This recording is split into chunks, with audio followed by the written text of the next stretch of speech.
जय भीम साथियों। आज की वीडियो बहुत ही खास होने वाली है क्योंकि एक व्यक्ति जिसे संस्कृत इसलिए नहीं पढ़ने दिया जाता क्योंकि वह जाति से ब्राह्मण नहीं है। एक व्यक्ति जो London school of the economics से रिसर्च करके लौटा हो और भारत आने पर उसे छुआछूत का सामना करना पड़े। एक व्यक्ति जिसे चपरासी फाइल फेंक कर देता है ताकि उसे उसका स्पर्श ना करना पड़े।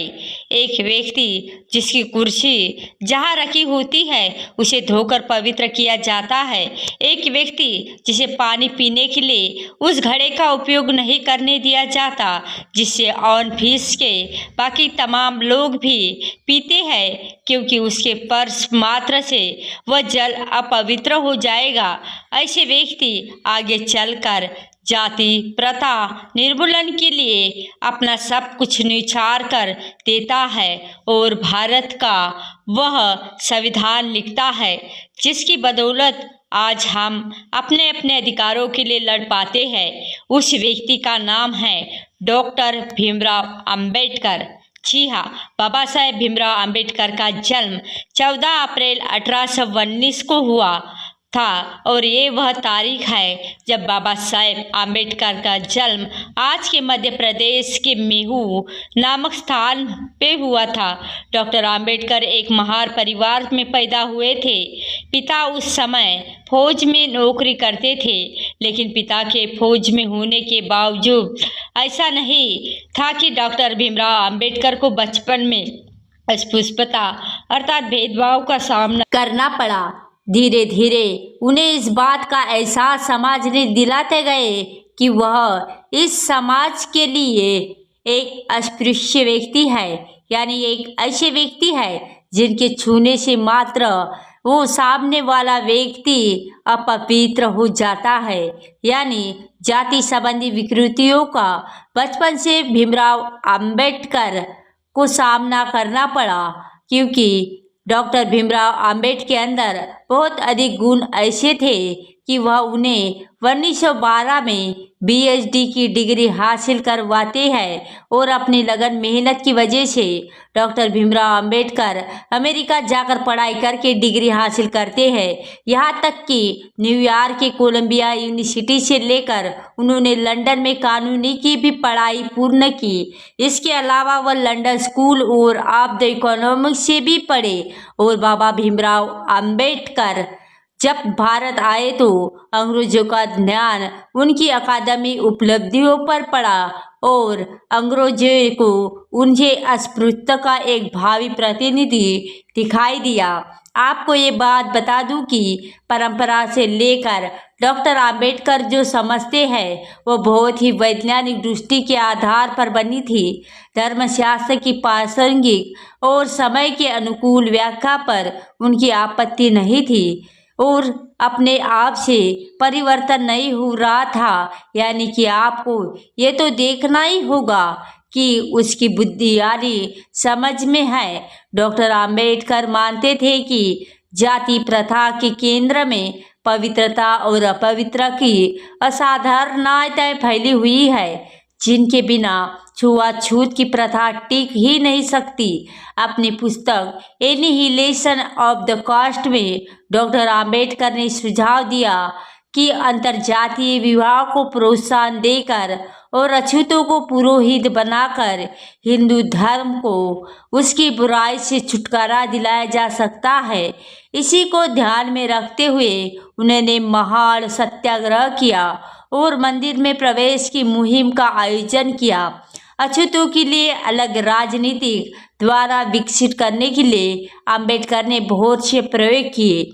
आपको बता दें कि 1901 में मताधिकार प्रदान करने के लिए बनाई गई कमेटी साउथ ब्लैक कमेटी याद ही होगी।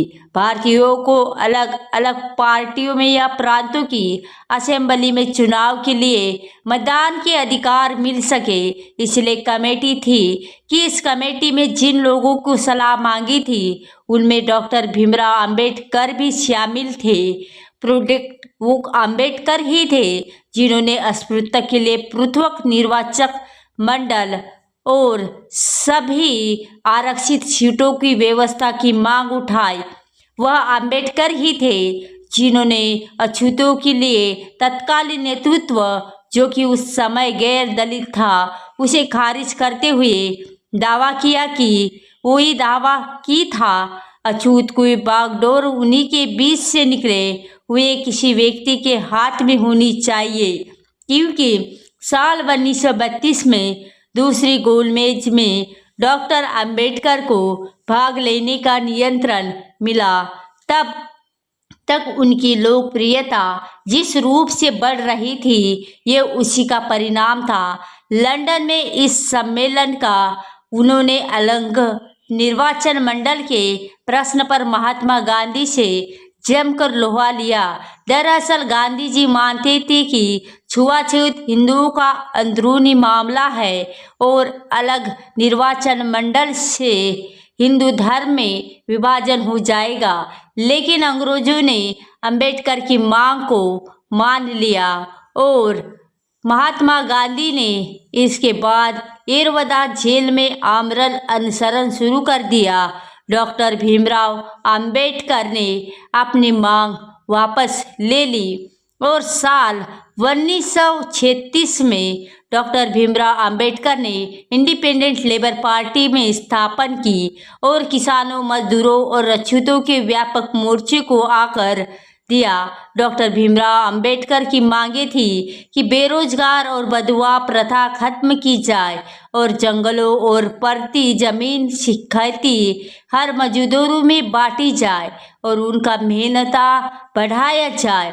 उन्होंने अछूतों के लिए और मजदूर वर्ग के समान हैसियत के साथ शामिल करने का अभियान चलाया, जिसमें उन्हें बहुत ही ज़्यादा सफलता हाथ नहीं लगी। फिर साल 1942 में डॉक्टर भीमराव अंबेडकर ने नल इंडिया शेड्यूल कास्ट फेडरेशन का गठन किया, जिसमें 3 बातें प्रमुख थी।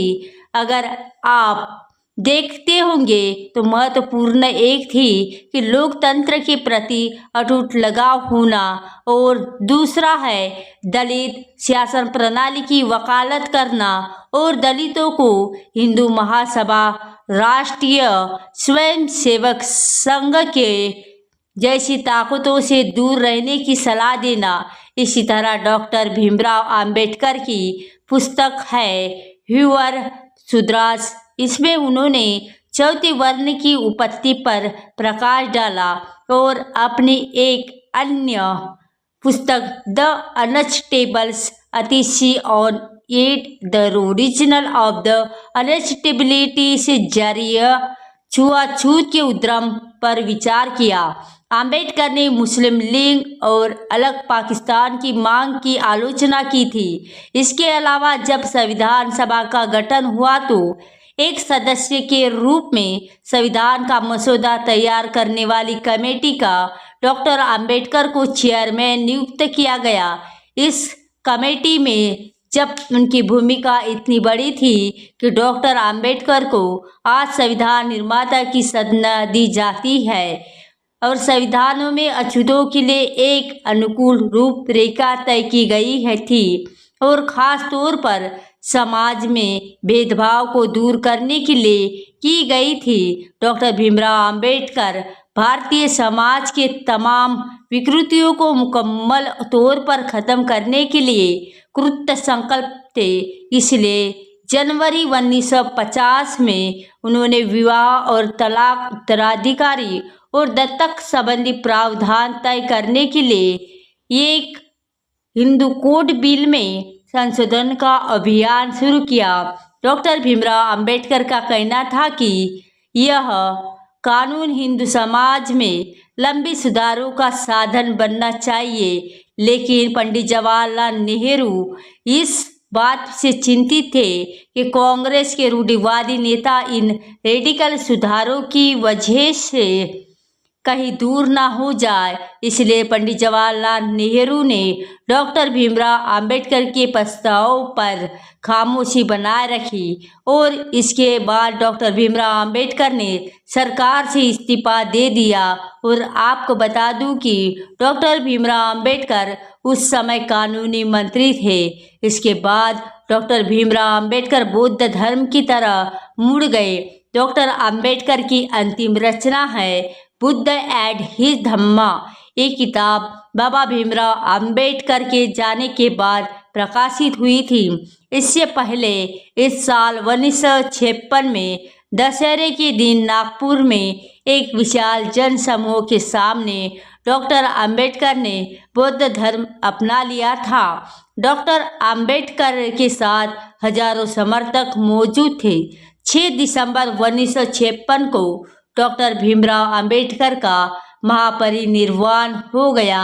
यानी कि अगर आप देखें कि डॉक्टर भीमराव अंबेडकर एक प्रखर राजनेता थे, संगठक थे, एक बहुत ही अनुशासन वाले विद्वान थे और दलित समाज के उद्धारक होने के साथ साथ ही भारतीय संविधान के प्रमुख निर्माता भी थे।